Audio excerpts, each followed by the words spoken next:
ইমানের জোশ আসতে হবে, ইমানদার হতে হবে, আর নাফরমানিকে ছেড়ে দিতে হবে। ওই দিনটা এমন মারাত্মক দিন, فكيف تتقون إن كفرتم يوما يجعل الولدان شيبا।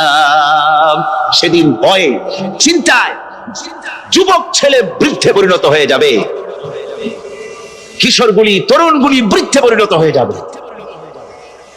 আমার বন্ধুগণ, মানুষ সেদিন দিক বিদিক হয়ে দৌড়াতে থাকবে, পালাবো কোথায়? আল্লাহ কোরআন শরীফে সব কথা বলে দিয়েছেন। ইয়াকুলুল ইনসানু আইনাল মাফার, কোথায় ভাগবো, পালাবো কোথায়? অস্থির হয়ে মানুষ দৌড়াতে থাকবে, পালাবো কোথায়, যাব কোথায়? আল্লাহ বলেন কাল্লা লা ওয়াজারা ইলা রাব্বিকা ইয়াউমাইদিনিল মুস্তাকার। ভাগবার কোন রাস্তা নাই, পালাবার কোন পথ নাই, একমাত্র তোমার রব ছাড়া, আল্লাহর দরবার ছাড়া পালানোর কোন রাস্তা আজার নাই। রব্বুল আলামিন কোরআনে কারীমের মধ্যে বলেছেন আল্লাযী খালাকাল মাউতা ওয়াল হায়াতা লিয়াবলুয়াকুম আইয়ুকুম আহসানু আমালা। আমি পরীক্ষার জন্য এই জীবন দিয়েছি, তোমাদেরকে পরীক্ষা হবে। এই পরীক্ষা, জীবন আর মৃত্যু দুটি জিনিস দিয়েছি পরীক্ষা করার জন্য। এই পরীক্ষার জন্য তোমরা পাস করতে পারো। পরীক্ষা আসছে, এখন প্রশ্নপত্র সব পাস করে দেওয়া হয়েছে। প্রশ্নগুলি সঠিকভাবে আদায় করুন, প্রশ্নগুলি পড়ুন এবং জীবনটাকে সেইভাবে গড়ুন। নামাজটা সহি করে আদায় করুন। বহু মুসলমান আছে নামাজই পড়ে না, নামাজ পড়তে জানেও না। নবী করিম সাল্লাল্লাহু আলাইহি ওয়াসাল্লাম বলেছেন সাল্লু কামা রাআইতুমুনি উসাল্লি, নামাজ পড়ো সেইভাবে যেভাবে আমাকে তোমরা পড়তে দেখো। সুবহানাল্লাহ। আর রাসূলুল্লাহ কেমনে নামাজ পড়তেন? এটা বর্তমান বিশ্বের শ্রেষ্ঠ হাদিস বিশারদ আল্লামা নাসিরউদ্দিন আলবানী তিনি ইন্তেকাল করেছেন। আল্লাহ পাক তাকে জান্নাতুল ফেরদাউসের মেহমান বানায় নি, বলেন আমিন। তার লেখা বই আছে রাসূলুল্লাহ সাল্লাল্লাহু আলাইহি ওয়াসাল্লামের নামাজ, বইয়ের নাম রাসূলুল্লাহ সাল্লাল্লাহু আলাইহি ওয়াসাল্লামের নামাজ। ছোট্ট একটা বই, এই বইটা আপনারা কিনবেন। এই বইটা যেভাবে লেখা আছে নামাজ সেইভাবে পড়বেন। নামাজ রাসূল করিম ঠিক যেভাবে পড়েছেন ওইভাবেই লেখা আছে। আপনি আন্দাজে পড়লে হবে না, টুকুর টাকুর করে কয়েকটা সেজদা দিলেই হবে না।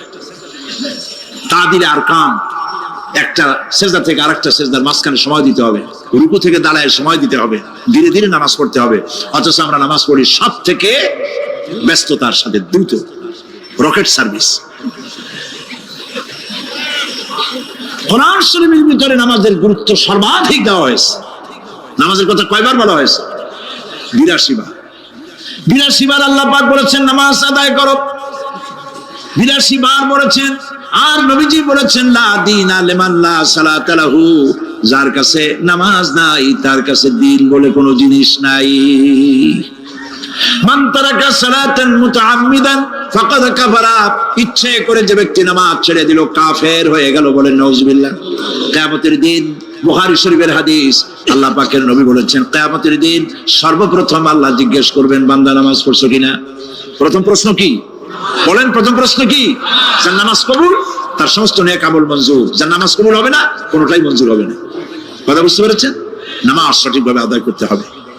নবী করিম সাল্লাল্লাহু আলাইহি ওয়াসাল্লাম ইন্তেকালের ৫ দিন আগে থেকে জ্বরাক্রান্ত হলেন, রোগাক্রান্ত হলেন, জ্বরে আর মাথার যন্ত্রণায় অস্থির হয়ে যেতে লাগলেন, বেহুশ হন আবার হুশ হন। যেদিন তিনি ইন্তেকাল করবেন তার আগের দিনেও তিনি জোহরের নামাজ পড়ার জন্য সাহাবীদের কাঁধের উপরে ভর দিয়ে নামাজ পড়তে গেছেন। পা উঁচু করে নিতে পারেন নাই, পা টেনে টেনে নিয়েছেন।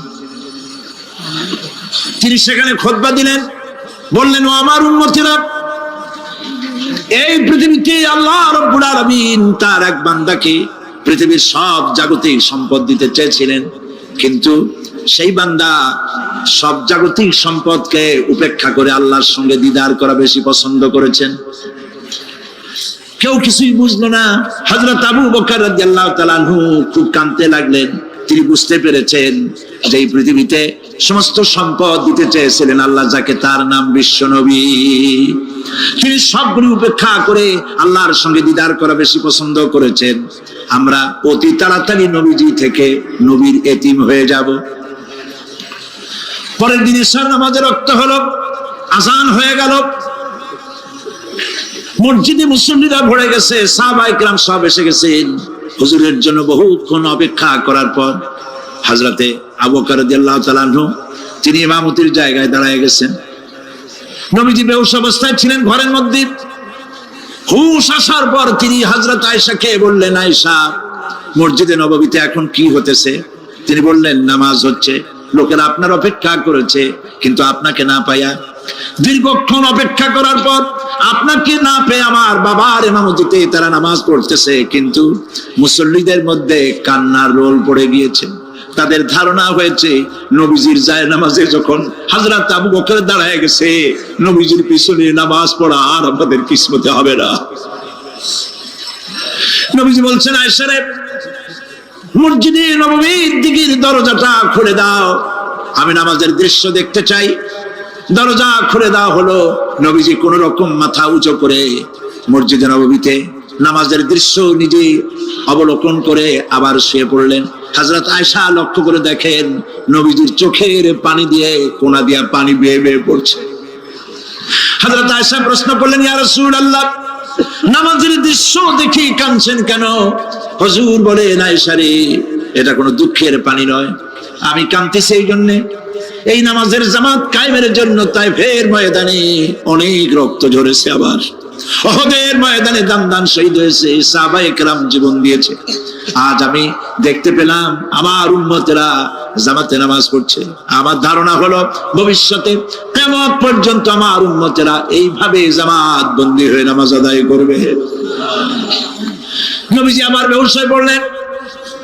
মসজিদে নববী থেকে আজ আর কেউ বাড়ি যায় না, সবাই কান্দে।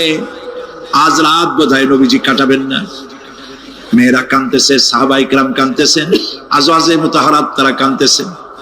নবীজির আবার হুঁশ হলো, তাকায় দেখেন ঘরের মধ্যে কান্নাকাটি, মসজিদে নববীতে কান্নাকাটি। সব থেকে বেশি কাঁদতেছেন মা ফাতেমা। নবীজি হযরত ফাতেমার কান্না দেখে ইশারা করলেন, কাছে আয়। হযরত ফাতেমা রাসূলের কাছে গেলেন। নবীজি কানে কানে কি যেন বললেন, কান্নাটা বন্ধ হয়ে গেল। হযরত আয়েশা জিজ্ঞেস করলেন, মা, তোমার আব্বা তোমার কানে কি বললো আর কান্না বন্ধ হয়ে গেল? হযরত ফাতেমা বলে, আম্মাজি, আমার আব্বা আমাকে বললেন, মা ফাতিমা, তোমার কান্না আমার বরদাস্ত হয় না, কেঁদো না, আমি মৃত্যুর পরে সকলের আগে তোমার সাথে আমার দেখা হয়ে যাবে। হযরত ফাতেমা বলছেন, আম্মাজি, আমি বুঝতে পেরেছি আমার আব্বার এই কথার অর্থ কি। নবীজির ইন্তেকালের পরে আত্মীয় স্বজনের মধ্যে সবার আগে আমার মৃত্যু হবে, আর আমার পিতার সাথে আমি মিলিত হতে পারবো। আর যখন শেষ হয়ে এলো, নবীজির হুঁশ হয়েছে, তাকায় দেখেন হযরত জিবরাইল দাঁড়ানো। হযরত জিবরাইল নবীজির চেহারা মোবারকের দিকে তাকায় বলেন, আসসালামু আলাইকা ইয়া রাসূলুল্লাহ, আল্লাহ আপনাকে সালাম বলেছেন, আর আল্লাহ পাক জানতে চেয়েছেন আপনার মুখে আপনি কেমন আছেন। আল্লাহ জানেন আপনার অবস্থা কি, তারপরেও আপনার মুখে শুনতে চেয়েছেন আপনি কেমন আছেন। নবীজি বলছেন, জিবরাইল, বড় কষ্টে আছি, বড়ই যন্ত্রণা, বড়ই কষ্ট। হযরত জিবরাইল বলছেন, ইয়া রাসূলুল্লাহ, আজকে এক নতুন ফেরেশতা আমি সাথে করে নিয়ে এসেছি। এই ফেরেশতা পৃথিবীর কোন নবী অথবা কোন মানুষের কাছে যাওয়ার জন্য অনুমতি চায় না, আজ আপনার কাছে অনুমতি ভিক্ষা চায় কাছে আসার জন্য। ওই ফেরেশতার নাম হচ্ছে মালাকুল মউত। হযরত মালাকুল মউত বলেন, ইয়া রাসূলুল্লাহ, এই পৃথিবীতে আদম আলাইহিস সালাম থেকে নিয়ে পর্যন্ত কোন মানুষের জান কবজের জন্য আমার অনুমতি চাওয়া লাগে নাই, আর কোনোদিন লাগবে না। আজ আমি আসার সময় আল্লাহ বলেছেন আপনার জান কবজের জন্য আমি যেন আপনার কাছে অনুমতি ভিক্ষা চাই। নবীজি বলছেন, আমি যদি অনুমতি না দেই তো কি হবে? হযরত মালাকুল মউত বলছেন, ইয়া রাসূলুল্লাহ, অনুমতি যদি না দেন আমি ফেরত চলে যাব, আমাকে সেভাবেই বলা হয়েছে। হযরত জিবরাইল বলেন, ইয়া রাসূলুল্লাহ, আল্লাহ রাব্বুল আলামিন আপনার দিদারের ইন্তজার করতেছে। নবীজি বলছেন, মালাকুল মউত, তুমি জান কবজের কাজ শুরু করো। মালাকুল মউত যখন কাছে এসেছে, রাসূল জিজ্ঞেস করলেন, আয়েশা, ঘরে যে কয়েক টুকরা স্বর্ণ ছিল সেগুলোর কি অবস্থা? ছোট ছোট 6 টুকরা স্বর্ণ ছিল। হযরত আয়েশা বলছেন, হুজুর আমি এগুলো রেখে দিছি।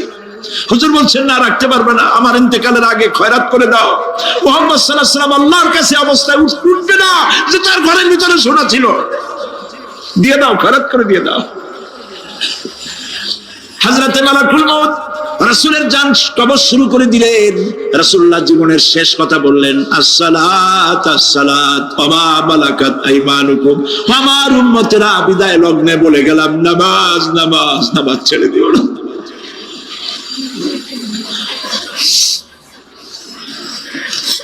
প্রিয় ভাইরা, নবী করিম সাল্লাল্লাহু আলাইহি ওয়াসাল্লাম জীবনের শেষ কথা বলে গেছেন নামাজ। সেই নামাজে আমাদের যত সব অবহেলা, স্ত্রীকে নামাজ পড়ান, বউকে নামাজ পড়ান, ছেলে মেয়েকে নামাজ পড়ান। দোকানদার ভাইরা যখন আজান হয়ে যাবে দোকান বন্ধ করে দেন, আপনি আপনার কর্মচারীরা নামাজ পড়তে যান। যতটুকু সময় নামাজ পড়তে গেছে এই সময় বিক্রি করলে যা লাভ হইতো, এরপরে বিক্রি করলে আল্লাহ 10 গুণ বেশি বরকত দিতে পারেন। পারেন কিনা? পারেন কিনা? আল্লাহর বিশ্বাস করেন, আল্লাহ আপনার বরকত দিবে। আপনার কর্মচারী, দোকানদারে, বাড়ি ঘরে স্ত্রী পুত্র পরিজন যারা আছে সবাইকে নামাজি বানান। নামাজি বানাবার জন্য চেষ্টা করেন। নামাজ রোজা ইত্যাদি করুন। মিথ্যা বলবেন না, ওজনে কম দিবেন না, খাদ্যে ভেজাল দিবেন না, ঘুষ খাবেন না, ঘুষ দিবেন না, মানুষের উপর অত্যাচার করবেন না, কাউকে কষ্ট দিবেন না, মানুষ যেন আপনার ব্যবহারে কষ্ট না পায়। আল্লাহ পাক বলেছেন, ওয়াকুলু লিন-নাসি হুসনা, মানুষের সাথে সুন্দর সুন্দর কথা কও। নবী করিম সাল্লাল্লাহু আলাইহি ওয়াসাল্লাম বলেছেন, মানুষের সাথে যদি হাসি মুখে কথা বলো একটা সদকা দেওয়ার সমান সওয়াব হয়ে যাবে। মানুষকে ভালোবাসো, গরিবদের ভালোবাসো, তাদের অর্থ করি দাও, পয়সা করি দাও, তোমার যা আছে দিতে থাকো।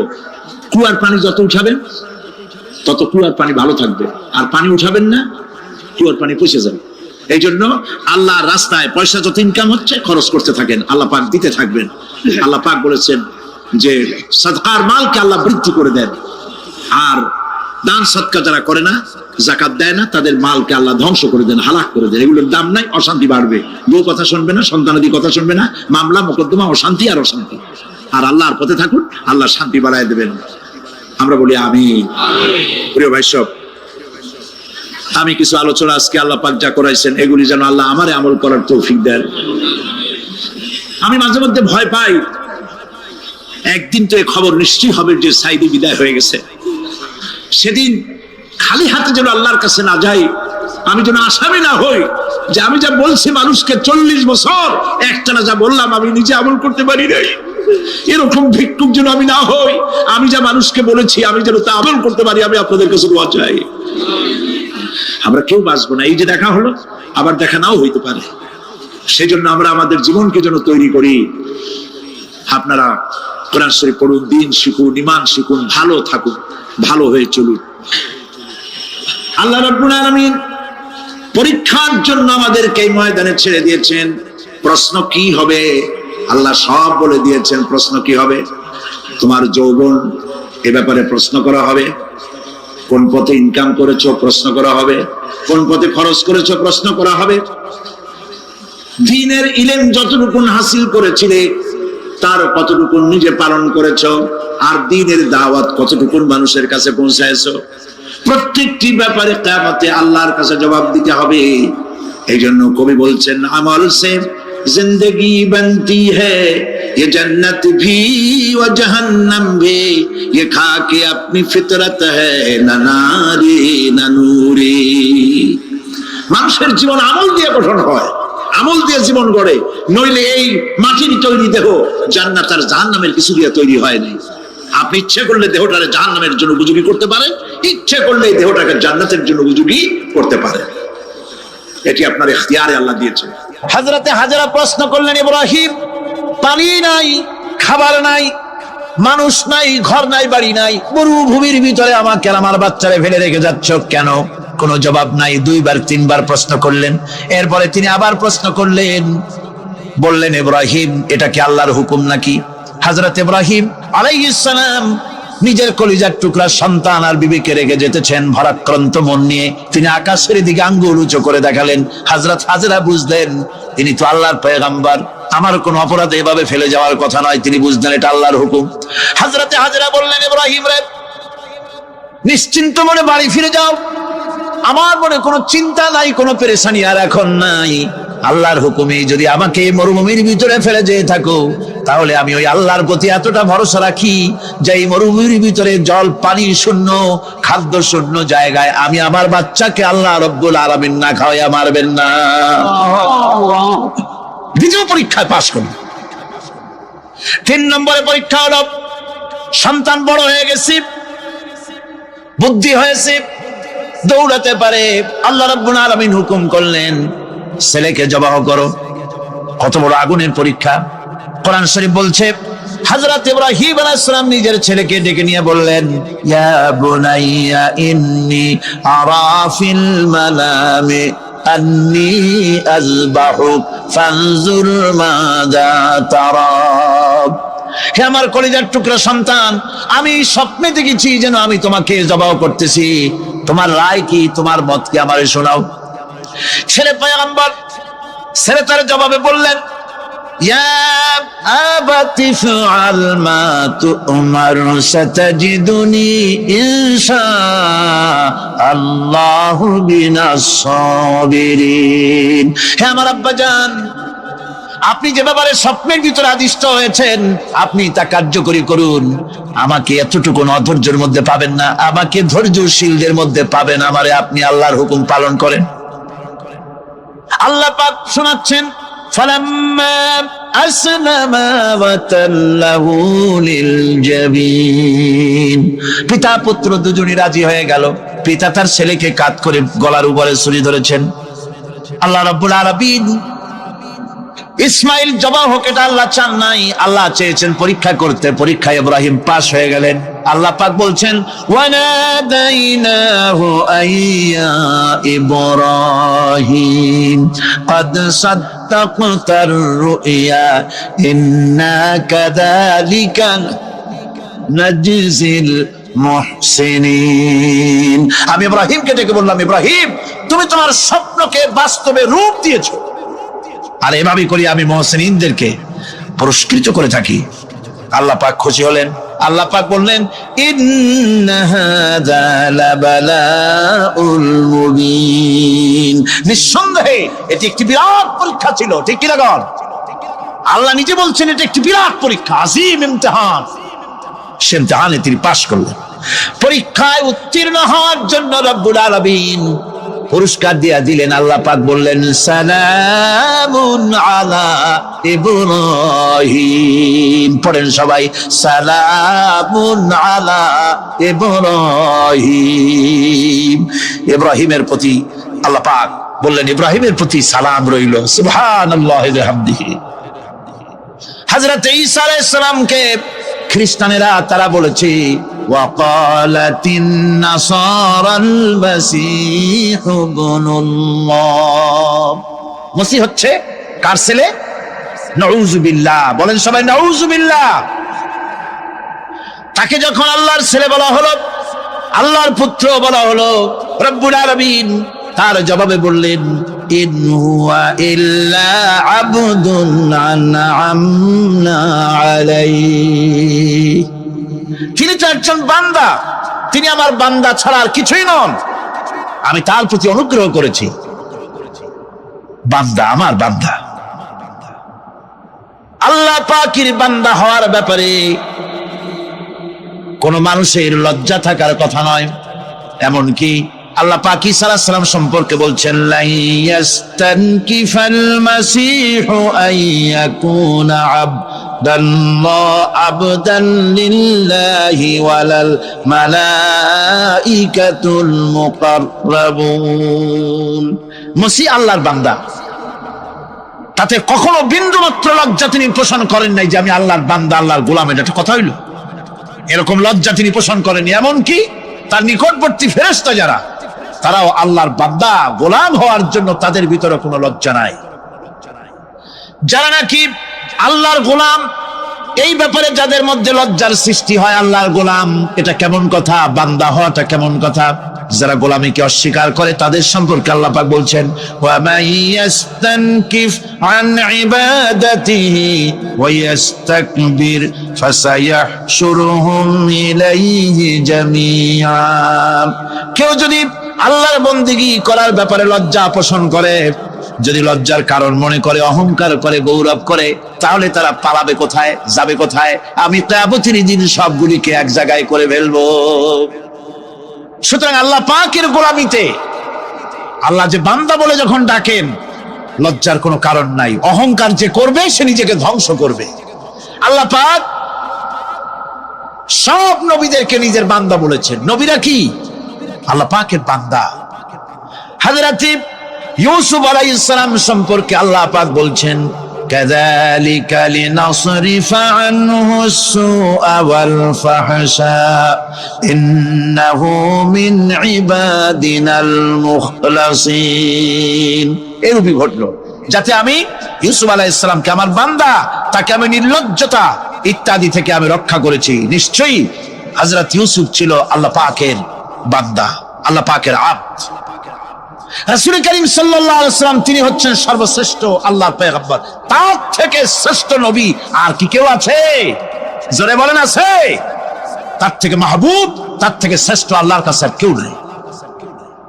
সেই নবীকে আল্লাহ রাব্বুল আলামিন কোরআনে কারীমের ভিতরে তাকে আব্দ বলেছেন। কি বলেছেন? অনেকগুলি আয়াত আছে যে আয়াতের ভিতরে আল্লাহ পাক তার নাম নেন নাই, নবী বলেন নাই, রাসূল বলেন নাই, শুধু বলেছেন আব্দ। যেমন ফাআওহা ইলা আবদিহি মা আওহা, অতঃপর তার বান্দার নিকট যা ওহী করার ছিল তা তিনি করলেন। সেই বান্দাকে মুহাম্মদ সাল্লাল্লাহু আলাইহি ওয়াসাল্লাম। অন্য আয়াতে আল্লাহ পাক বলছেন, وأنه لما قام عبد الله يدعوه كادوا يكونون عليه لبدا। আর এই আল্লাহর বান্দা যখন নামাজ পড়তে দাঁড়িয়ে গেল, আল্লাহকে ডাকার জন্য যখন দাঁড়ালো, তখন লোকেরা তার উপরে ঝাঁপিয়ে পড়লো। ঝাঁপিয়ে পড়ার জন্য প্রস্তুতি গ্রহণ করলো। এখানে আব বলা হয়েছে কাকে? মুহাম্মদ সাল্লাল্লাহু আলাইহি সাল্লামকে। এভাবে করে অন্য এক আয়াতে আল্লাহ পাক তার হাবিবকে আব বলছেন, বান্দা বলতেছেন, ইন কুনতুম ফি রাইবিম মিম্মা নাযালনা আলা আবদিনা। আমার বান্দার উপরে যে কিতাব নাজিল করেছি তাতে যদি তোমাদের কোনো সন্দেহ হয়, এই যে আমার বান্দার উপরে, ওই বান্দা কে বলেন সবাই? মুহাম্মদ রাসূলুল্লাহ সাল্লাল্লাহু আলাইহি ওয়াসাল্লাম। অন্য আয়াতে বলা হচ্ছে, তাবারাকাল্লাযী নাযালাল ফুরকানা আলা আবদিহি লিয়াকুনা লিল আলামিনা নাযীরা। অতীব বরকতপূর্ণ সেই মহান সত্তা যিনি তার বান্দার উপরে ফুরকান নাজিল করেছেন। কে সেই বান্দা? মুহাম্মদ সাল্লাল্লাহু আলাইহি ওয়াসাল্লাম। মেরাজের ঘটনা বলতে গিয়ে আল্লাহ রাব্বুল আলামিন বলতেছেন, সুবহানাল্লাযী আসরা বিআবদিহি লাইলাম মিনাল মাসজিদিল হারামি ইলাল মাসজিদিল আকসা। পবিত্র সেই মহান সত্তা যিনি তার বান্দাকে ইসরা করিয়েছেন। কে সেই বান্দা? মুহাম্মদ রাসূলুল্লাহ সাল্লাল্লাহু আলাইহি ওয়াসাল্লাম। সুতরাং আবদিয়াত, ইবাদত, গোলামি, এটা হচ্ছে মানুষের জীবনের সবচেয়ে বড় মর্যাদাকর খেতাব আল্লাহর পক্ষ থেকে আল্লাহর বান্দা হওয়া। গোলামি পরিপূর্ণ রূপে হবে কেবলমাত্র আল্লাহ পাকের। এই গোলামির জন্যই আল্লাহ পাক আমাদেরকে সৃষ্টি করেছেন, অন্য কোনো কাজে আমাদেরকে সৃষ্টি করেন নাই। সেই জন্য আমাদেরকে গোলামি করতে হবে, আনুগত্য করতে হবে কেবলমাত্র কার বলুন তো? এই গোলামি যদি সঠিকভাবে করি, যদি বান্দারা যারা আল্লাহ পাকের বান্দা বলে, গোলাম বলে নিজেদেরকে দাবি করে, যদি সঠিকভাবে ইবাদতটা করা যায়, তাহলে আল্লাহ তাদের জন্য কি ওয়াদা করেছেন শুনুন। দুনিয়ায় তাদেরকে আল্লাহ পুরস্কার দেবেন, আখিরাতেও দেবেন। এটা বন্ধ করেন। দুনিয়া এবং আখিরাতে আল্লাহ পুরস্কার দেবেন। সে পুরস্কারটা কি? দুনিয়ার পুরস্কারটা আগে শোনেন। আল্লাহ পাক বলেন, যারা আমার ইবাদত করবে তাদের ব্যাপারে আমার ওয়াদা শোনো।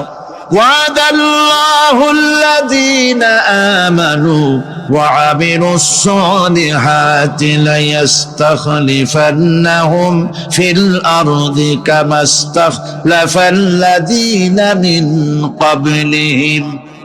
তোমাদের মধ্যে যারা ঈমান এনেছে এবং সৎ কাজ করেছে, আল্লাহ রাব্বুল আলামিন তাদের ব্যাপারে আল্লাহর ওয়াদা হচ্ছে আল্লাহর প্রতিজ্ঞা হচ্ছে, আল্লাহ ওয়াদা করতেছেন তাদেরকে জমিনের উপরে প্রতিষ্ঠিত করবেন।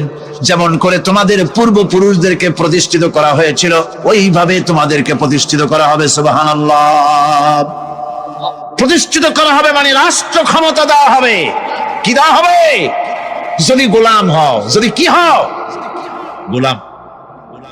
আল্লাহ পাক বলছেন শুধু তাই নয়, আমি আমার দিনকে যারা প্রতিষ্ঠা করবে, আমার গোলামেরা যদি, আমার বান্দারা সঠিকভাবে যদি আমার গোলামি করে, ঈমান আনে, আমলে সালেহ করে, নেক কাজ করে, আমি তাদেরকে রাষ্ট্র প্রতিষ্ঠার সুযোগ করে দেব। আর তাদের জন্য ভীতির পরিবর্তে, সন্ত্রাসের পরিবর্তে শান্তি কায়েম করে দেব। সুবহানাল্লাহ। وَلَيُمَكِّنَنَّ لَهُمْ دِينَهُمُ الَّذِي ارْتَضَىٰ لَهُمْ وَلَيُبَدِّلَنَّهُمْ مِنْ خَوْفِهِمْ أَمْنًا।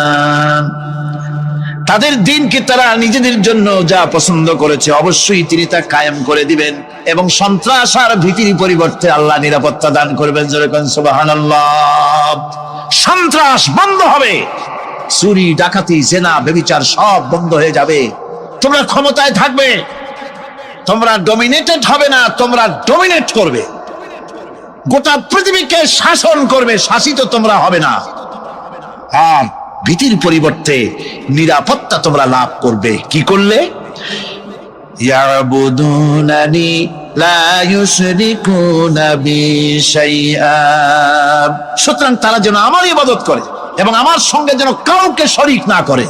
আল্লাহ বলছেন তোমরা যদি আমার সাথে শরীক না করো, ইবাদতের মধ্যে কাউকে যদি শরীক স্থাপন না করো, আর যদি তোমরা আমার ইবাদতটা সলিড ভাবে আমার জন্যই করো, তাহলে রাষ্ট্র ক্ষমতা তোমাদের হাতে আসবে, সন্ত্রাস নির্মূল হবে, শান্তি প্রতিষ্ঠিত হবে। এই হচ্ছে দুনিয়ার পুরস্কার। এটা কিসের পুরস্কার? আর আখিরাতের পুরস্কারের কথা বলা হচ্ছে, وَمَن يُطِعِ اللَّهَ وَرَسُولَهُ وَيَخْشَ اللَّهَ وَيَتَّقِهِ فَأُولَئِكَ هُمُ الْفَائِزُونَ। যে ব্যক্তি আল্লাহ এবং রাসূলের আনুগত্য করেছে, আল্লাহকে ভয় করে চলেছে, তার গজব থেকে বেঁচে রয়েছে, সেই হচ্ছে সফল কাম। সফল কাম মানে কি? কিয়ামতের দিন আল্লাহ পাক তাদেরকে জান্নাত দান করবেন। আল্লাহ পাক তাদেরকে কিয়ামতে কি দিবেন? জান্নাত দিবেন, চিরস্থায়ী শান্তির জায়গা, সেই জান্নাত লাভ করা যাবে। আজ ইবাদতের এই যে গুরুত্বপূর্ণ ইবাদত, এই ইবাদতের ভুল অর্থ সমাজের ভিতরে ছড়িয়ে আছে। সাধারণ মানুষেও ভুল করেছে, অসাধারণ মানুষেরাও ইবাদতের ভুল অর্থ করে ভুলের মধ্যে নিমজ্জিত আছে বিরাট সংখ্যক লোকেরা। সাধারণ মুসলমানেরা তারা যে ভুলটা করলো ইবাদতের অর্থ করতে গিয়ে, সেটা হলো এই, সাধারণ লোকেরা মনে করলো কয়েকটা অনুষ্ঠানের নাম হচ্ছে ইবাদত, নামাজ, রোজা, হজ, যাকাত, সাদকা, ফিতরা, এর নাম হলো ইবাদত। অনুষ্ঠান শেষে তারা নিজেদেরকে স্বাধীন মনে করলো। তারা আল্লাহ পাকের প্রত্যেকটি আইনের ধারাকে লঙ্ঘন করলো।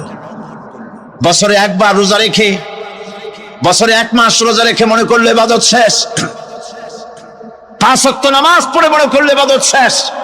আমি প্রশ্ন করি, 5 ওয়াক্ত নামাজের নামই যদি হয় ইবাদত, 5 ওয়াক্ত নামাজের নামই ইবাদত, এটাই যদি হয়, তাহলে 5 ওয়াক্ত নামাজ পড়তে সময় লাগে কত? উজু টুজু করে বড় জোর 1-1.5 ঘন্টা সময় লাগে 5 ওয়াক্ত নামাজ পড়তে। তো এর নাম যদি হয় ইবাদত, তার অর্থ কি দাঁড়াবে? অর্থ দাঁড়াবে আপনি 24 ঘন্টার ভিতরে 1 থেকে 1.5 ঘন্টার জন্য আল্লাহর গোলাম, বাকি 22 ঘন্টার জন্য শয়তানের গোলাম হতে কেউ রাজি আছেন? রোজার নামই যদি হয় শুধু ইবাদত, তাহলে তার অর্থ দাঁড়াবে বছরের ভিতরে 1টা মাসের জন্য আপনি আল্লাহর গোলাম, আর 11 মাসের জন্য শয়তানের গোলাম হতে কেউ রাজি আছেন? তাহলে বিষয়টা কি? বিষয়টা হচ্ছে নামাজ, রোজা, হজ, যাকাতি শুধুমাত্র ইবাদত নয়, আনুষ্ঠানিক ইবাদত তো বটেই, কম্পালসারি ইবাদত তো বটেই, কিন্তু শুধুমাত্র নামাজ, রোজা, হজ, যাকাত ইবাদত শুধুমাত্র নয়, এগুলি হচ্ছে ইবাদতের পার্ট, ইবাদতের অংশ। বরং জীবনের সব ক্ষেত্রে আল্লাহর হুকুমকে মানার নামই হচ্ছে, তাই আমার একদিকে নামাজ রোজা করছি, অন্যদিকে আল্লাহর আইনের প্রতিটি ধারাকে লঙ্ঘন করে চলছে, মিথ্যা ওয়াদা করে, মিথ্যা কথা বলে, সুদ খায়, ঘুষ খায়, জেনা করে, এরপরে অন্যের হক নষ্ট করে, প্রতিবেশীর হক নষ্ট করে, হারাম মাল খায়, হকদারের হক নষ্ট করে, প্রতিবেশীর হক নষ্ট করে, জিন্দা মুর্দা মানুষকে নিজের জন্য শক্তিধর বলে মনে করে, এক টুকরা রুটির জন্য অথবা এক ফোঁটা এক ঘটি পানির জন্য কাফেরের কাছে হাত পেতে দাঁড়ায় থাকে। এই যদি অবস্থা হয়, এটাই যদি হয় ঈমান, আর এটার নামে যদি হেফাজত হয়, তাহলে এই পৃথিবীর মুসলমানের আজ লাঞ্ছিত কেন? আল্লাহর ওয়াদা কি মিথ্যা? নাউযুবিল্লাহি মিন যালিক। আমাদের ইবাদত যদি ঠিক হয়, যদি সত্যিকারের ইবাদত যদি আমরা করে থাকি, তাহলে ক্ষমতায় ইমানদারেরা নাই কেন? বিশ্বজুড়ে মুসলমানেরা লাঞ্ছিত কেন? তাহলে বুঝতে হবে ইবাদতের মধ্যে বিরাট গরমিল করে ফেলেছি, ঠিক কিনা?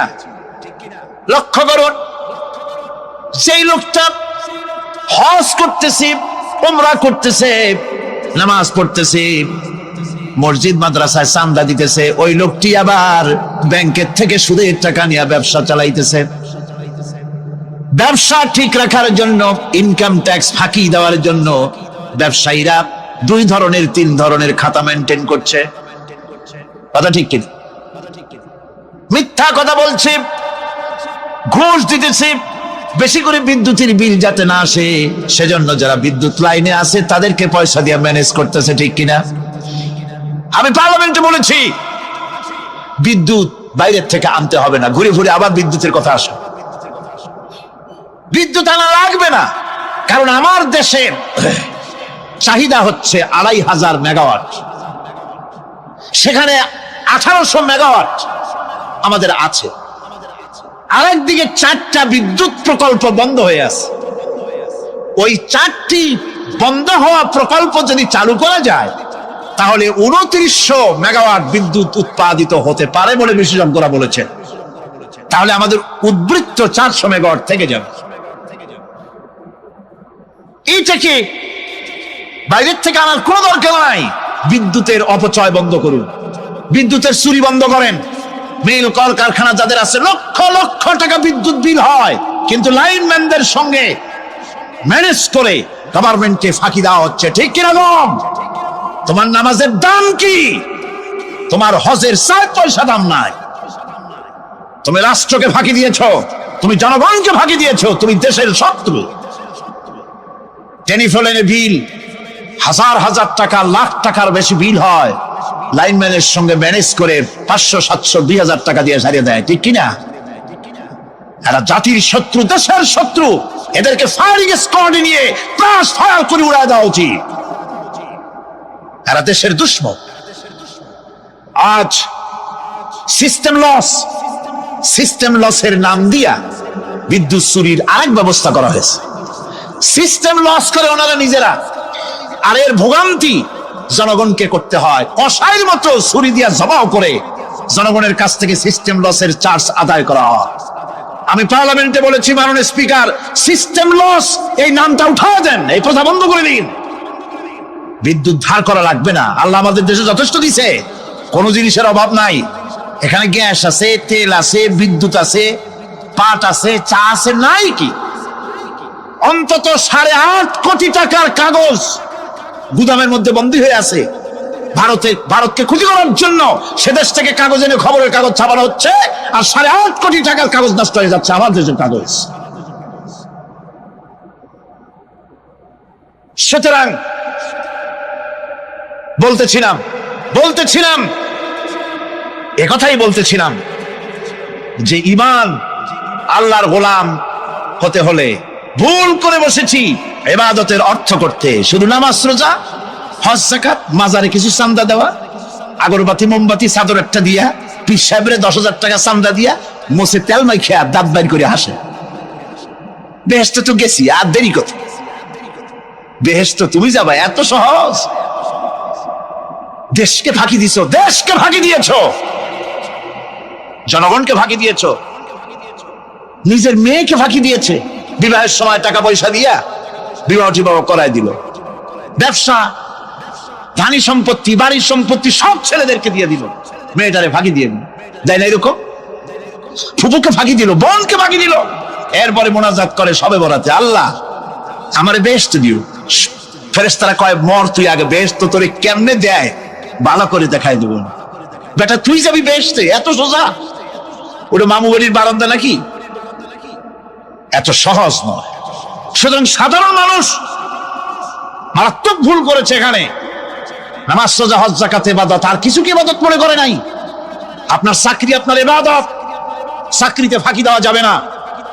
আপনি সুস্থ মানুষ, মেডিকেল লিভ নিয়ে ওয়াজ মাহফিল অথবা কোনো ইজতেমায় যাওয়া যাবে না, কোনো চেল্লা দিতে যাওয়া যাবে না। মেডিকেল লিভ নিয়ে আপনি সুস্থ মানুষ, কেন আপনি মেডিকেল লিভ নিচ্ছেন? আপনি ফাঁকি দিতে পারবেন না। সরকারি চাকরি করেন, মিল কল কারখানায় চাকরি করেন, ফরজ নামাজ পড়েছেন ভালো কথা, সুন্নাত পড়েছেন ভালো কথা, নফল পড়বেন না। জোহরের নফল পড়া বাদ দিন। যদি আপনি চাকরিজীবী হন, চাকরি করেন, ওটাই ইবাদত। এর নাম ইসলাম, এর নাম ইসলাম। গভর্নমেন্ট যে বেতন দেয় সেই বেতনের উপরে সন্তুষ্ট থাকুন, ঘুষ খাইয়েন না। যদি বেশি বেতন লাগে গভর্নমেন্টের কাছে দাবি জানান যে আমাদের বেতন বাড়ায় দাও। ঘুষ খাবেন কেন? হারাম। জোরে কোন এটা কি? এই ঘুষের টাকা মাজারে দিয়া, পীরেরে দিয়া আল্লাহরে খুশি করবেন, এত সহজ না, এত সহজ না। সেই জন্য আমি সব ভাইদের খেদমতে আরজ করব, ইবাদত হচ্ছে জীবনের সব ক্ষেত্রে গোলামি, সকল ক্ষেত্রে গোলামি। চাকরিতে, অফিসে, আদালতে, কলকারখানায়, ক্ষেত খামারে, পার্লামেন্টে, সেক্রেটারিয়েটে, সেনানিবাসে, স্কুলে, কলেজে, বিশ্ববিদ্যালয়, সর্বত্র গোলামি কার? আল্লাহ পাকের। রিজকে হালাল করতে হবে, উপার্জনকে হালাল করতে হবে, সত্যিকারের আল্লাহর গোলাম হতে হবে। এক্ষেত্রে ইবাদতের অসাধারণ ব্যক্তি যারা, তারাও এক শ্রেণীর অসাধারণ ব্যক্তিরাও ভুল করে বসছেন। তারা যে ভুলটা করলেন ওটা হচ্ছে তারা তাসবিহ, জায়নামাজ, খানকাহ, হুজরাখানা এর ভেতরে বসে জিকির আজগার করাটাকেই জীবনের জন্য আল্লাহর ইবাদত মনে করে নিলেন। আল্লাহর বান্দারা যখন অনাচার ব্যভিচারে লিপ্ত, আল্লাহর আইনের পরিবর্তে যখন মানুষের তৈরি করা আইন চলছে, চেচনিয়া, বসনিয়া যখন মানুষদেরকে জবাও করা হচ্ছে, বসনিয়ার মুসলমান সন্তানদেরকে যখন জবাও করা হয়, কাশ্মীরের স্বাধীনতাকামী মুসলমানদের অধিকার হরণের জন্য তাদের উপরে যখন বন্য হায়নার মতো, পশুর মতো যখন ভারতীয় শত্রু সৈন্যরা যখন হামলা চালায়, সোমালিয়ার মানুষগুলি যখন না খেয়ে তাদের হাড়, পাঁজরার হাড়গুলি যখন বেরিয়ে যায়, তখনও যদি আপনি খানকার ভেতরে থেকে তসবিহ পড়েন আর তাহাজ্জুদের নামাজ পড়ে কপালে দাগ লাগান, এই অন্যায়ের বিরুদ্ধে যদি সোচ্চার না হন, আপনার এই তসবিহর কোনো দাম নাই। আপনাকে সোচ্চার হতে হবে, আপনাকে অন্যায়ের বিরুদ্ধে খাড়া হতে হবে। একদিকে তাহাজ্জুদের নামাজ তো পড়বেনই, জিকির তো করবেনই, কোন সন্দেহ নাই। আর একদিকে সিংহের মতো অন্যায়ের বিরুদ্ধে গর্জে উঠতে হবে। তাতে যদি প্রয়োজন হয় মুজাদ্দিদ আল ফেসানির মতো কারারুদ্ধ হন না কেন, সেটাই কিসমত, সেটাই তাকদীর। হক কথা বলতে হবে। এই জন্য আমার বারবার মনে পড়ে আজকের এক শ্রেণীর লোক আমাদের দেশে এক শ্রেণীর লোক বাইরের থেকেও আসে, বিদেশ থেকেও আসে, নামের আগে আওলাদে রসুল লাগান। ফেদায়ে রসুল, মুজাহিদে মিল্লাত, আওলাদে রসুল। আজীব, তুমি আওলাদে রসুল? আওলাদে রসুল যদি হবে তাহলে তুমি যে দেশের মানুষ, সেই দেশে মুসলমানদের যখন জবাও করা হয়, পার্লামেন্টে কথা বলে বেরিয়ে আসো না কেন? তোমার জেল হয় না কেন? কংগ্রেসের সেন্ট্রাল বডির সদস্য হয়ে আওলাদে রসুল লাগাইয়া বাংলাদেশের রাজনীতিতে নাক গলাতে দেওয়া হবে না। এরা কংগ্রেসের পাঁচটা গোলাম। এদেরকে চিনতে হবে, যারা আমার দেশে এসে মুসলমানদের মধ্যে বিভেদ সৃষ্টি করতে চায়। আমার মুসলমান ভাইয়েরা, সুতরাং আজকে আমাদেরকে বুঝতে হবে, নামের আগের 14 হাত লম্বা বিশেষণ থেকে ভুললে চলবে না। কথা মনে থাকবে, এরা কংগ্রেসের গোলাম। বাবরি মসজিদ যখন ভেঙে ফেলা হলো, তখন তো কোন আওলাদে রসুলের নাম তো শুনি নেই। তখন তো নামটা শুনছি ওই বুখারী বেটার, বাপের বেটা ইমাম বুখারী। তিনি বলেছেন, আমি ভারতের দিল্লির জুমা মসজিদের ইমাম শুধু নই, আমি ভারতের 18 কোটি মুসলমানের ইমাম। বাবরি মসজিদকে গড়ে দিতে হবে। কোরআন শরীফের বিরুদ্ধে যখন কলকাতা হাইকোর্টে কেস করা হয়েছিল কোরআনকে ব্যান করার জন্য, কই সেদিন তো কোনো আওলাদ রাসূলের নাম শুনি নাই। সেদিন তো ওই বুখারী বেটাই বলেছেন, ভারতের হাইকোর্ট থেকে কোন জাজ, কোন বিচারক যদি কোরআন শরীফ ব্যান করা হলে বলে এই কথাটি উচ্চারণ করে, তাহলে আমি তাকে পায়ের তলে পাড়িয়ে ধরে বাম হাত দিয়ে তার জিহ্বাটা টেনে ছেড়ে ফেলে দেব।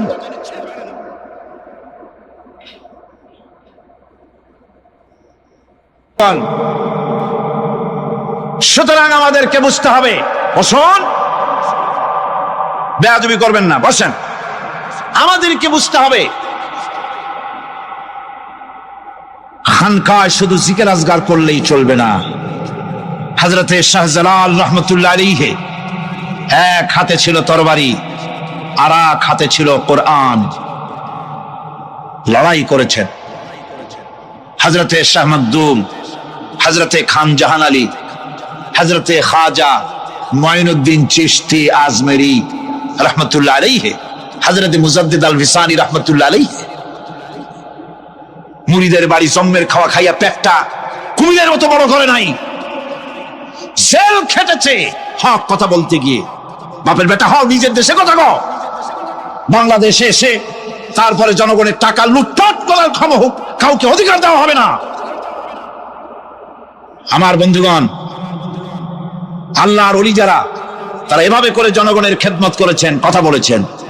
সুতরাং শুধু জিকির আজগার করলেই হবে না, হক কথা বলতে হবে স্পষ্ট করে। এটাই হলো ইবাদতের হক আদায় হবে যদি সত্যিকারের হক কথা বলা যায়। অসাধারণ ব্যক্তিরা ময়দানে কথা বলবেন, হক কথা বলবেন, অন্যায়ের বিরুদ্ধে সোচ্চার হবেন। আর সাধারণ জনগণ কথা ও কাজের মিল করবেন, নামাজ রোজা হজ যাকাত করবেন যার কথা মতো, রাজনীতি অর্থনীতি সমাজনীতি করবে সেই আল্লাহর কথা মতো। তাহলেই সত্যিকারের মুসলমান হওয়া যাবে। কথা বুঝে আসছে কিনা ভাই? কথা বুঝে আসছে কিনা? একটু জোরে সরে জিকির করেন, লা ইলাহা ইল্লাল্লাহ, লা ইলাহা, লা ইলাহা ইল্লাল্লাহ। আরো জোরে,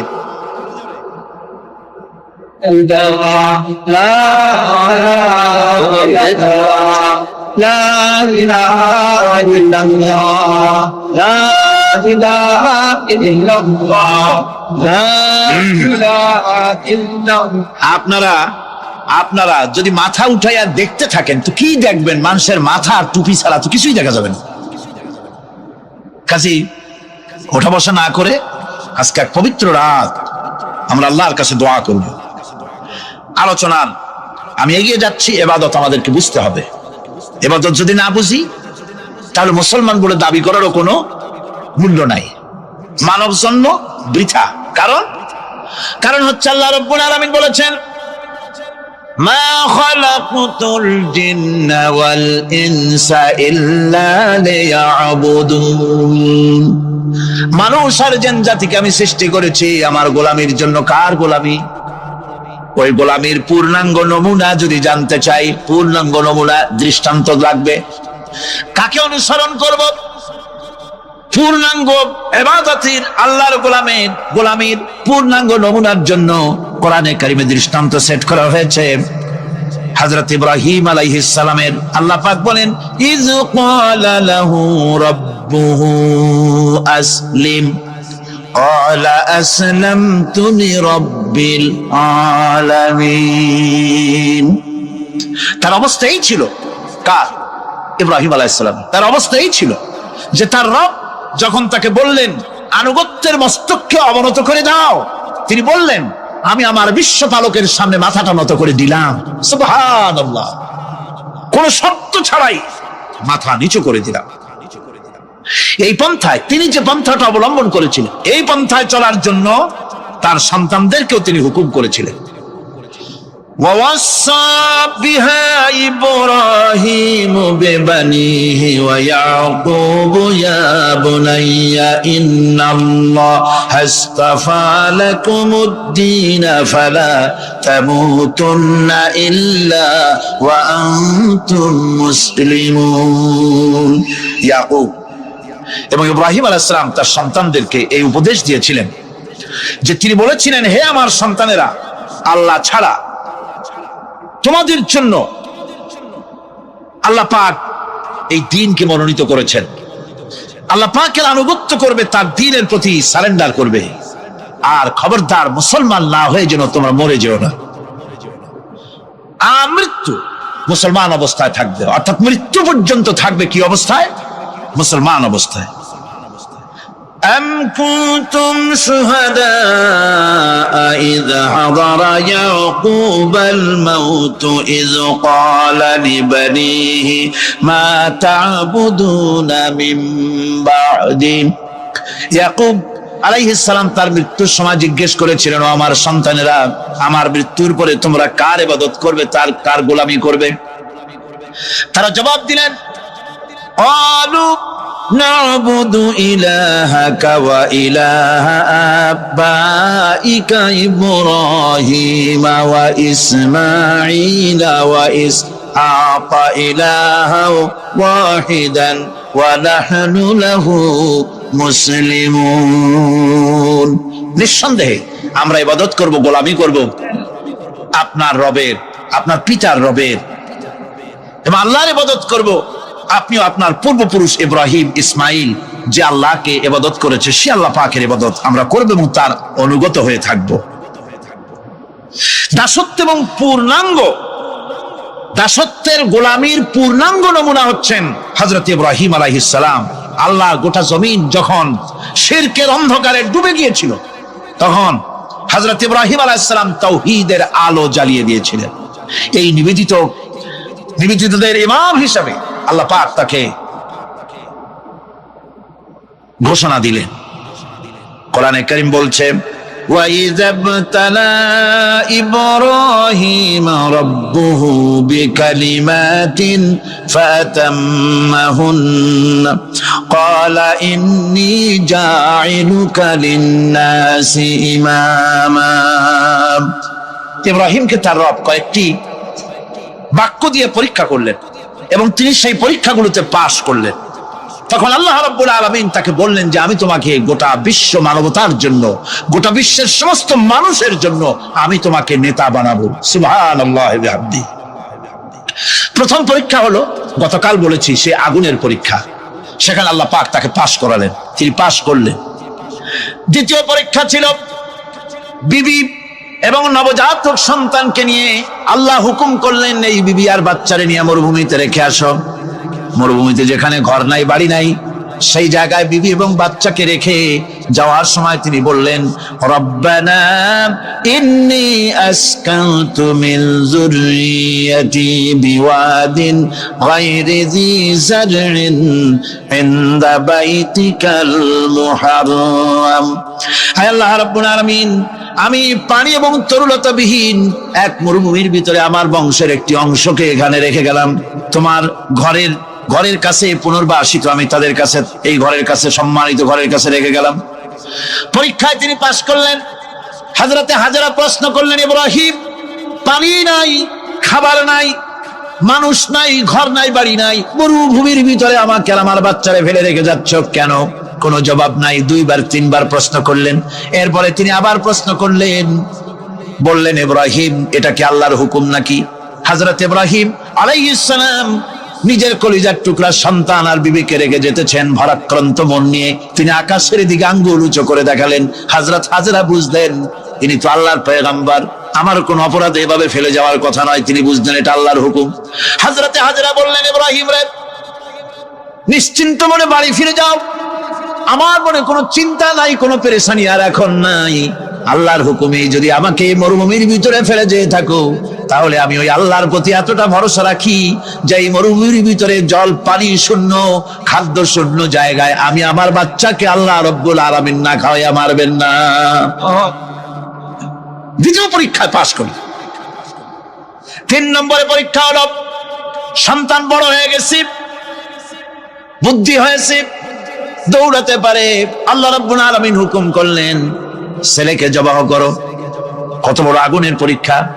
কোরআন শরীফ বলছে, হযরত ইব্রাহিম আলাইহিস সালাম নিজের ছেলেকে ডেকে নিয়ে বললেন, ইয়া বুনাইয়া ইন্নী আরা ফিল মানামি আন্নী আযবাহুক ফানজুর মাযা তারা। হে আমার কলিজার টুকরা সন্তান, আমি স্বপ্নে দেখেছি যেন আমি তোমাকে জবাহ করতেছি, তোমার রায় কি, তোমার মত কি আমারে শোনাও। ছেলে পয়গম্বর, ছেলে তার জবাবে বললেন, ইয়া আবাতি ফাআল মা তু'মার সাতাজিদুনি ইনশাআল্লাহু মিনাস সাবিরিন। হে আমার আব্বাজান, আপনি যে ব্যাপারে স্বপ্নের ভিতরে আদিষ্ট হয়েছেন আপনি তা কার্যকরী করুন। আমাকে এতটুকু অধৈর্যের মধ্যে পাবেন না, আমাকে ধৈর্যশীলদের মধ্যে পাবেন। আমারে আপনি আল্লাহর হুকুম পালন করেন। আল্লাহ পাক শোনাচ্ছেন, ফালাম্মা আসলামা ওয়া তাল্লাহু লিল জাবিন। পিতা পুত্র দুজনই রাজি হয়ে গেল। পিতা তার ছেলেকে কাঁধ করে গলার উপরে ছুরি ধরেছেন। আল্লাহ রাব্বুল আলামিন ইসমাইল জবাহ হোক এটা আল্লাহ চান নাই, আল্লাহ চেয়েছেন পরীক্ষা করতে। পরীক্ষায় ইব্রাহিম পাশ হয়ে গেলেন। আল্লাহ পাক বলছেন, ওয়ানাদাইনাহু আইয়া ইব্রাহিম ক্বাদ সাদ্দাকতার রুইয়া ইন্না কাযালিকা নাজজিল মুহসিনিন। আমি ইব্রাহিমকে ডেকে বললাম, ইব্রাহিম তুমি তোমার স্বপ্নকে বাস্তবে রূপ দিয়েছো, আর এভাবে করি আমি মুহসিনদেরকে পুরস্কৃত করে থাকি। আল্লাহ পাক খুশি হলেন। আল্লাহ পাক বললেন, ইন্না হাযা লাবালাউল মুবিন। নিঃসন্দেহে এটি একটি বিরাট পরীক্ষা ছিল, ঠিক কি না গো? আল্লাহ নিজে বলছেন এটা একটি বিরাট পরীক্ষা, আযীম ইমতিহান। সে ইমতিহানে তিনি পাশ করলেন। পরীক্ষায় উত্তীর্ণ হওয়ার জন্য রব্বুল আলামিন পুরস্কার দিয়া দিলেন। আল্লাহ পাক বললেন, সালামুন আলা ইব্রাহিম। পড়েন সবাই, সালামুন আলা ইব্রাহিম। ইব্রাহিমের প্রতি আল্লাহ পাক বললেন, ইব্রাহিমের প্রতি সালাম রইল। সুবহানাল্লাহি ওয়া বিহামদিহি। ইবাদত এর আনুগত্যের এই উৎকৃষ্ট দৃষ্টান্ত স্থাপনের পর আল্লাহ পাক তার গোটা বিশ্বের মুসলমানদেরকে কিয়ামত পর্যন্ত ইব্রাহিম আলাইহিস সালামকে জাতির পিতা বানায়া দিলেন। সুবহানাল্লাহ, কইতে ইচ্ছা করে না? এরকমের পরীক্ষা কোন পিতারা দিতে পারছে নাকি? গোটা বিশ্বের সমস্ত মানব মণ্ডলীর জন্য আল্লাহ পাক ইব্রাহিম আলাইহিস সালামকে কিয়ামত পর্যন্ত জাতির পিতা হিসাবে ঘোষণা করেছেন। সুবহানাল্লাহ। মিল্লাতা বিকুম ইব্রাহিম ওয়া সাম্মাকুমুল মুসলিমিন। তোমরা তোমাদের পিতা ইব্রাহিমের মিল্লাতের উপর প্রতিষ্ঠিত হও। আল্লাহ পাক বলছেন, তোমাদের পিতা ইব্রাহিমের মিল্লাতের উপর প্রতিষ্ঠিত হও, আর আল্লাহই তোমাদের নাম রেখেছে মুসলমান। তোমরা হচ্ছে মুসলমান। আমাদের পরিচয়, ওই যে পরিচয়ের কথা আগে হয়ে গেছে, আমাদের পরিচয় আমরা মুসলমান। আমাদের পরিচয় কি? মুসলমান। এটা প্রথম পরিচয়। ইবাদতের পূর্ণাঙ্গ মাপকাঠি হিসেবে আল্লাহ পাক হযরত ইব্রাহিম আলাইহিস সালামকে দুনিয়াবাসীর সামনে পেশ করেছে। কোরআন বলছে, ইহুদি এবং খ্রিস্টানেরা মুসলমানদেরকে বিভ্রান্ত করতে চায়। তারা বলে, ওয়াকালু কুনু হুদান আও নাসারা তাহতাদু কুল বাল মিল্লাতা ইব্রাহিমা হানিফা ওয়া মা কানা মিনাল মুশরিকিন। ইহুদিরা বলে ইহুদি হও, তবেই তোমরা সঠিক পথ পাবা। খ্রিস্টানেরা বলে খ্রিস্টান হও, তবেই তোমরা সঠিক পথ প্রাপ্ত হবে। আল্লাহ পাক বলছেন, এদের সকলকে বলে দাও, বরং তোমরা সব পরিত্যাগ করে মিল্লাতে ইব্রাহিমের ভিতরে শামিল হয়ে যাও। এটাই মুক্তির পথ, এটাই নাজাতের পথ, এটাই আল্লাহর পথ। সুবহানাল্লাহি ওয়া বিহামদিহি। এমনকি রাসূল কারীম সাল্লাল্লাহু আলাইহি ওয়াসাল্লামকে আল্লাহ পাক বলেছেন, আনিত্তাবি মিল্লাতা ইব্রাহিম হানিফা। চারদিক থেকে মুখ ফিরিয়ে এনে মিল্লাতে ইব্রাহিমের ভিতরে শামিল হয়ে যাও, তারই অনুসরণ করো। রাসূল কারীম সাল্লাল্লাহু আলাইহি ওয়াসাল্লাম ইবাদত বা আনুগত্যের সর্বোৎকৃষ্ট নমুনা হওয়ার কারণে ইব্রাহিম আলাইহিস সালাম সম্পর্কে হুজুর বলেছেন, ইন্না ইব্রাহিমা খায়রুল বারিয়া, রাওয়াহু মুসলিম। রাসূল সাল্লাল্লাহু আলাইহি ওয়াসাল্লাম বলেছেন, ইব্রাহিম হচ্ছেন জগতের সর্বোত্তম ব্যক্তি। সুবহানাল্লাহ। সুতরাং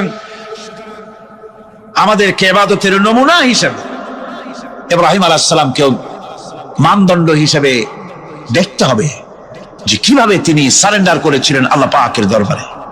এখন আমি আপনাদের সামনে বলতে চাই, মানুষের জীবনে সবচাইতে বড় দুটি চাহিদা আছে, একটা হচ্ছে খাদ্য আর একটা হচ্ছে নিরাপত্তা। একটা খাদ্য আর একটা কি? নিরাপত্তা। পেট ভরে খাইতে চাই আর চোর ডাকাতের উপদ্রব থেকে নিরাপত্তা পেতে চায়।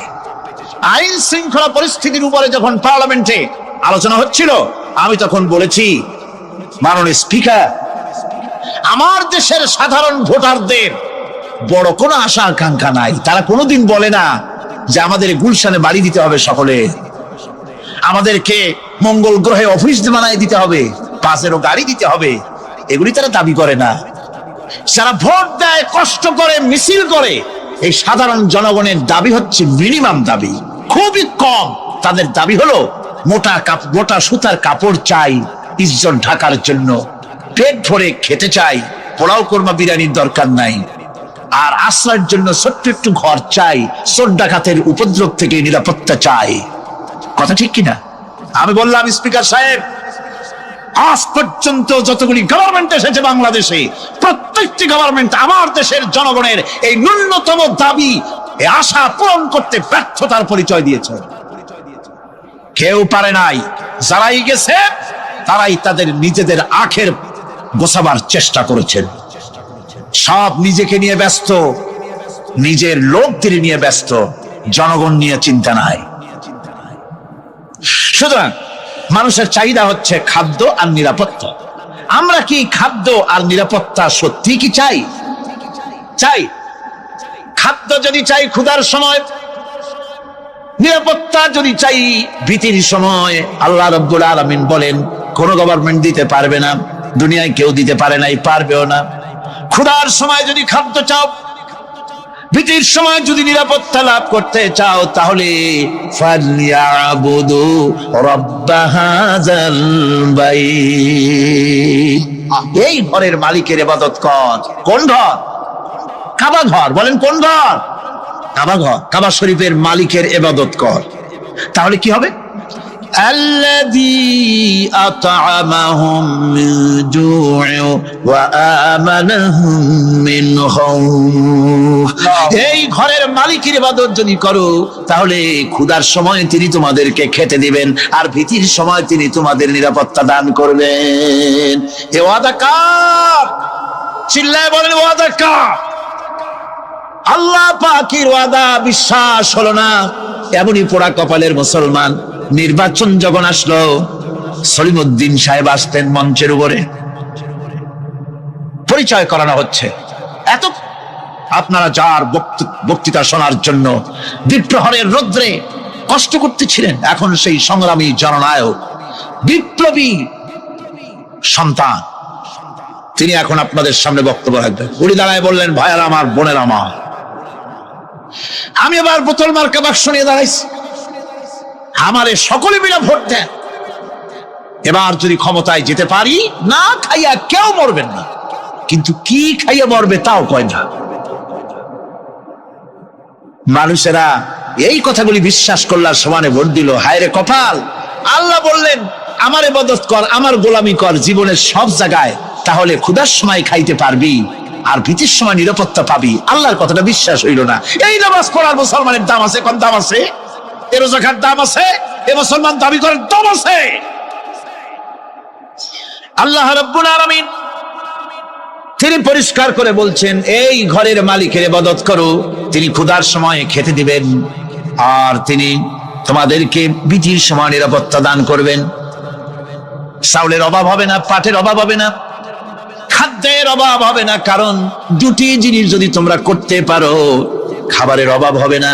ওয়ালাউ আন্না আহলাল কুরা আমানু ওয়াত্তাকাউ লাফাতাহনা আলাইহিম বারাকাতিম মিনাস সামাই ওয়াল আরদ। দেশের লোকেরা, জনপদের লোকেরা যদি দুইটা কাজ করে, এক নম্বরে হলো আমার উপরে ঈমান আনবে, 2 নম্বরে হলো আমাকে ভয় করার নীতি অবলম্বন করে যদি চলে, তাহলে ওই দেশের মানুষের জন্য আকাশ আর জমিনের সব বরকতের দরজা আমি আল্লাহ খুলে দেব। আল্লাহর ওয়াদা। আল্লাহ পাকের নিকট মানুষের সবচাইতে বড় দাবি কি? আল্লাহর কাছে মানুষের সবচাইতে বড় দাবি কি করতে পারেন? আল্লাহ পাকের কাছে মানুষের শ্রেষ্ঠ দাবিটা আল্লাহ নিজেই শিখাই দিয়েছেন। আমার কাছে দাবি কর, ইহদিনাস সিরাতাল মুস্তাকিম। আয় আল্লাহ, একটা সোজা একটা সরল রাস্তা আমারে দাও, একটা সহজ পথ আমারে দাও।